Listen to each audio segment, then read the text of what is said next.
Zombie Apocalypse.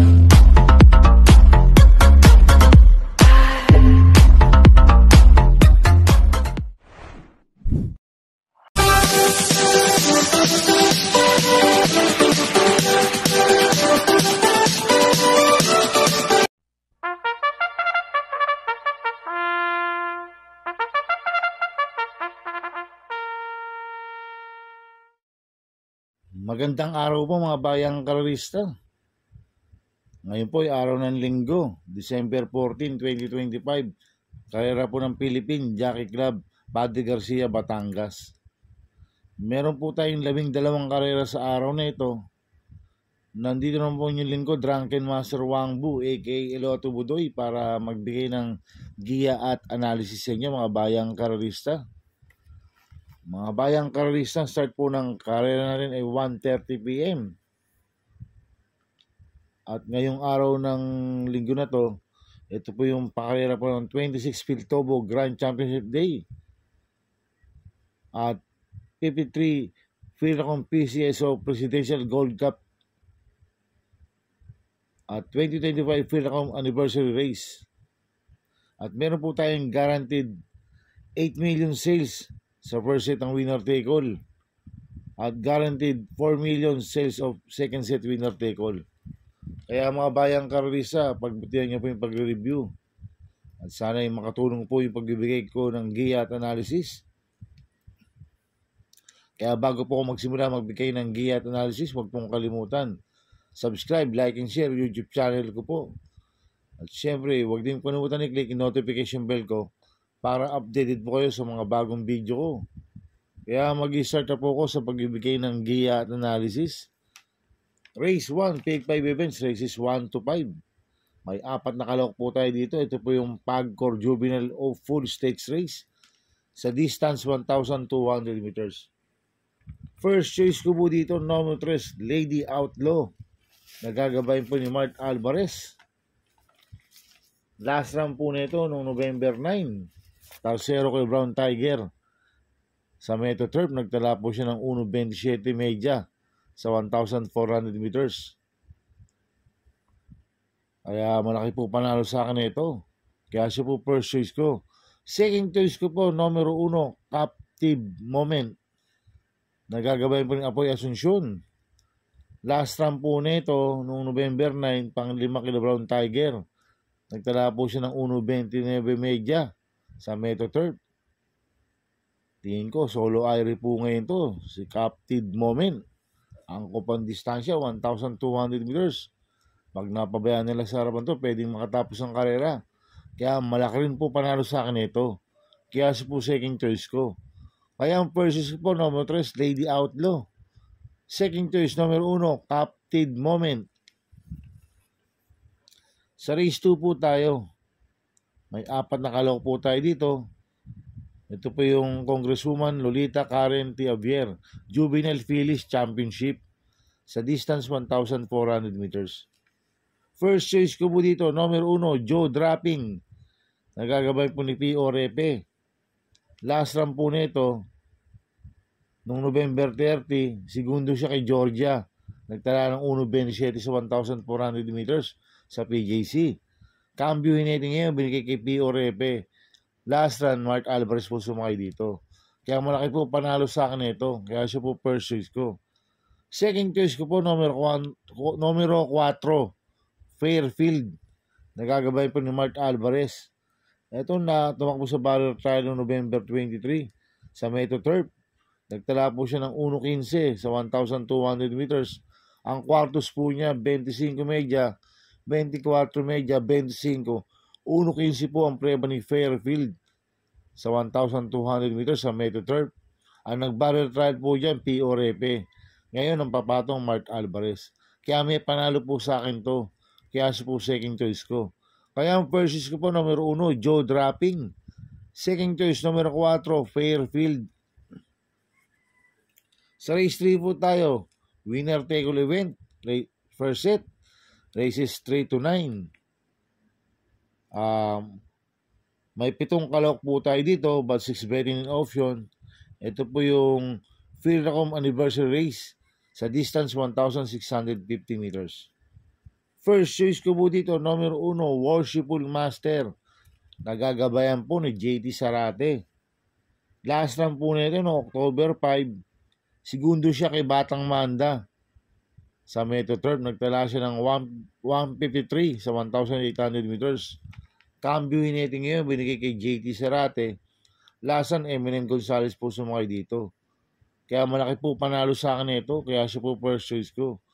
Second choice ko po, Copo-Lento numero 4, Flaming June. Nagagabay po ni Edgar Villegas. 4A, Open Billing. Nagagabay po ni Patty Dilema. Last run po ni Flaming June, tumakbo sa PJC noong November 16. Tarsero ka lang Midnight Bell. Nagtala ng 1.43 sa 1,650 meters. Kaya may panalo po sa akin to. Last run po ni Open Billing, tumakbo noong November 16 kila Bea Bell. Pulelat ang nakuha po niya. 209 po ang preba niya sa 2,000 meters. Pero nung October 18 sa Metro Turf, nakasegundo kay Rumor dyan eh.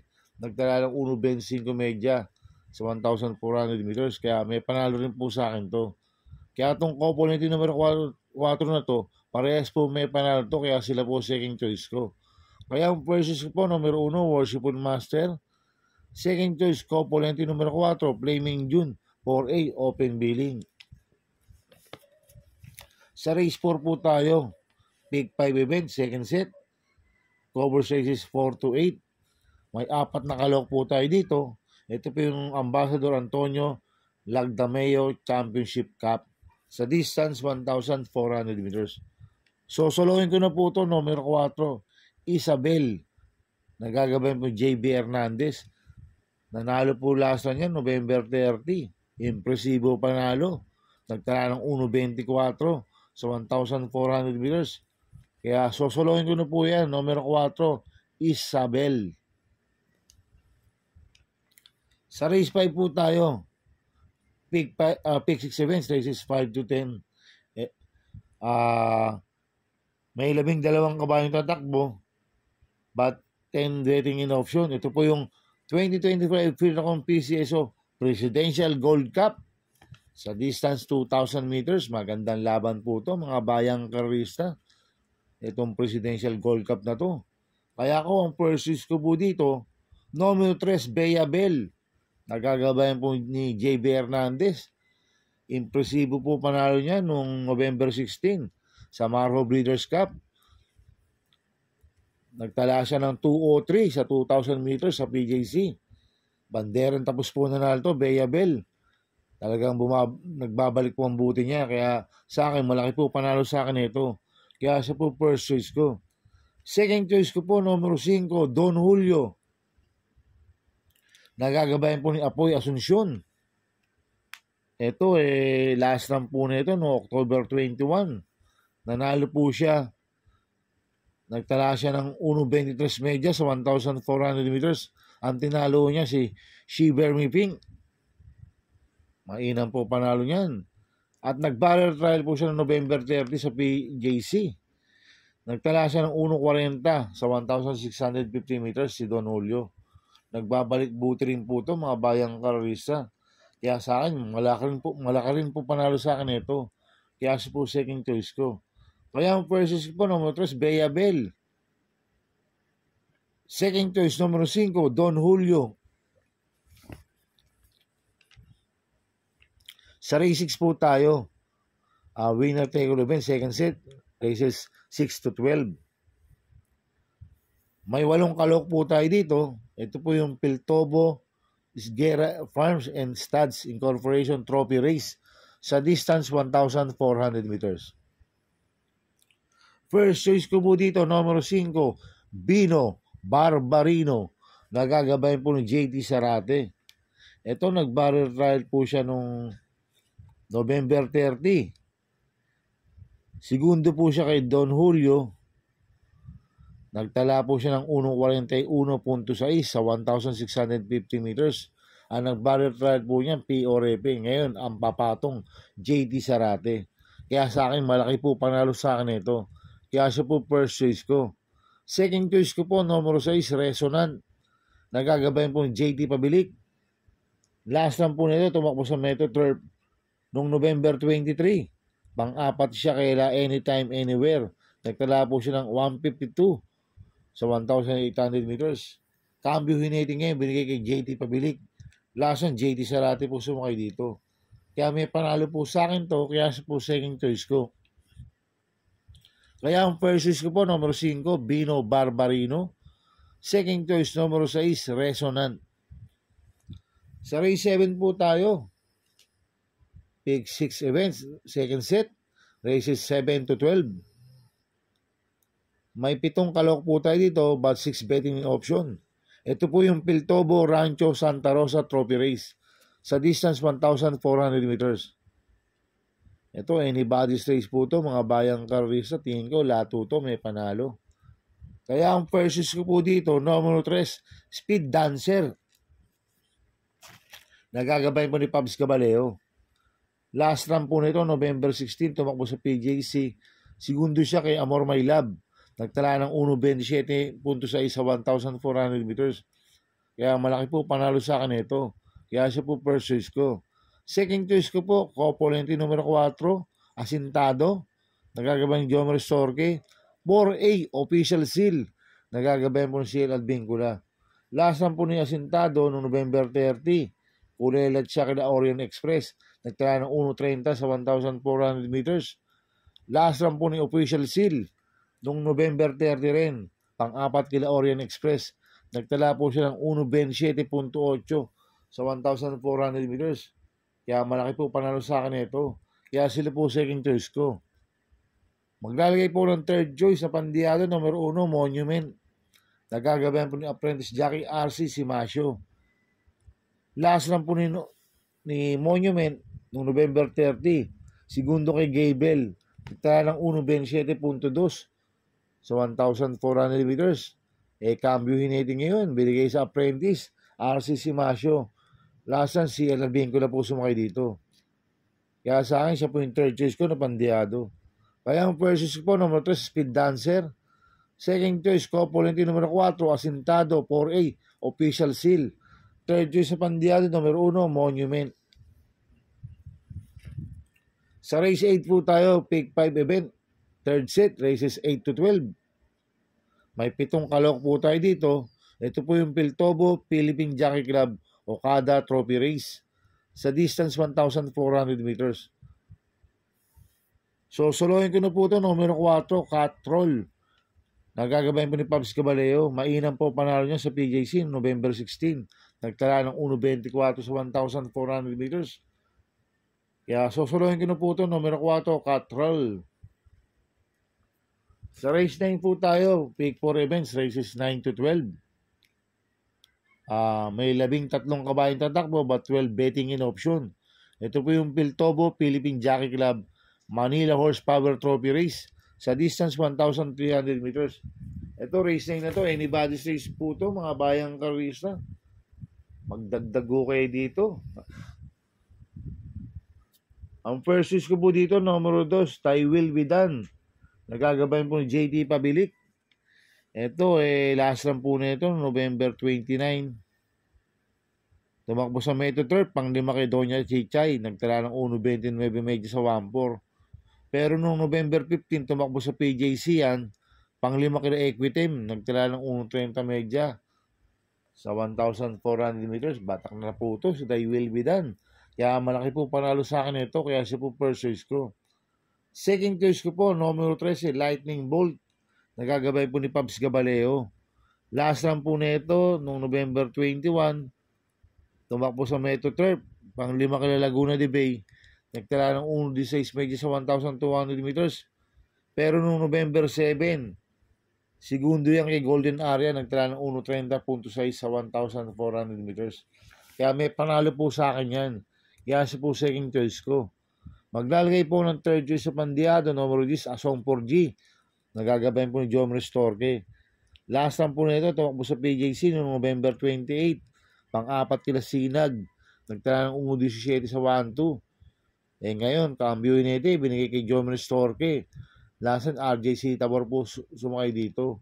Kaya siya po third choice ko na pandiyado. Kaya ang first choice po, numero 2, They Will Be Done.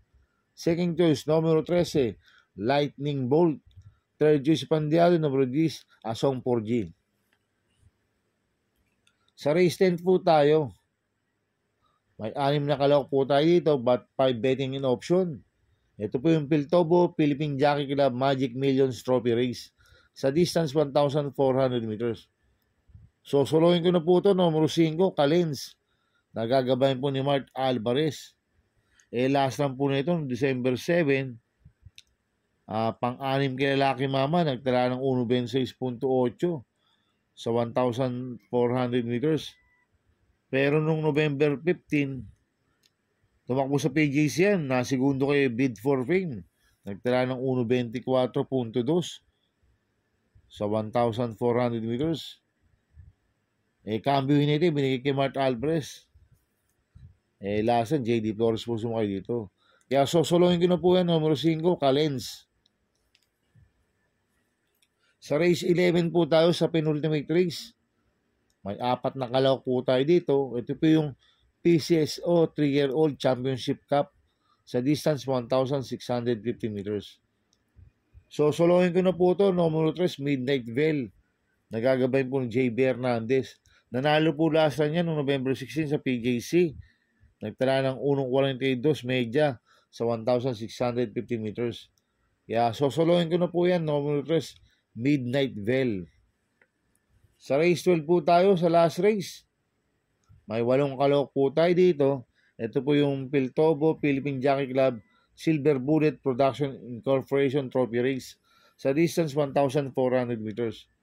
First race ko po dito, numero 8, Guerrero Warriors. Nagagabayin po ni JT Sarade. Last time po na ito, tumakbo sa Metro Turf. Segundo siya kay Jubilum, nagtala ng 1.26 media sa 1,400 meters. Gamay po ni JT Sarate yan, si Guerrero Warriors. Kaya malaki po panalo sa akin ito. Kaya siya po first choice ko. Second choice ko po, numero 5, Giselle Stats. Nagagabayan po ni OP Cortez. Last time po na ito, tumakbo sa PJC. Pang-anim po siya, kila authentication sa kakopre entry niya. Nagtala siya ng 1.14 sa 1,200 meters. Pero noong November 12, nakasegundo kay Captain Bob yan, nagtala ng 1.11 media sa 1,200 meters. Kaya may panalo po sa akin to, kaya po second choice ko. Kaya ang first po, numero 8, Guerrero Warriors. Second choice, numero 5, Giselle Tats. Good luck and happy racing mga bayang Carrisa. Inuulit ko, ito yung gabay ko lang, analysis ko. Pero pagdating sa tayan, kayo pa din na masusunod. Sana iswertihin tayo at magsitama. Kaya good luck po sa ating lahat mga bayang Carrisa. Mga bayang Carrisa, shoutout muna ako. Shoutout ko po yung OTB na Kuya J2 and Resto Bar. Located po yan sa 851 Orqueta Street, Santa Cruz, Manila. Kagawad John Aguilar po yan, mga bayang Carrisa, yung Kuya J2 OTB. Ini-invite po kayo ni paring John Aguilar. At appearance rin po sa mga boss ko, kay Boss Toto de la Cruz, kay Boss Manuel Chua, kay Boss Manny Caplis, kay Boss Godo Fredo, kay Ninong Rigor Cruzada, happy racing po. At happy racing rin po sa mga taga-Bargadaan OTB. At happy racing rin po sa mga taga-Double Rock OTB. At happy racing rin po sa kagrupo ko sa Ping Ping Boys. Ang founder po niya, si Bro Gary Cono. At syempre, si Chairman Makachua ng Ping Ping, happy racing. Kaya mga bayang Carrisa, please subscribe my YouTube channel. At Tubutoy 2.0. At sana lagi niyo pong panoorin ads ko, huwag niyo pong skip. Kaya maraming salamat po sa inyo and God bless.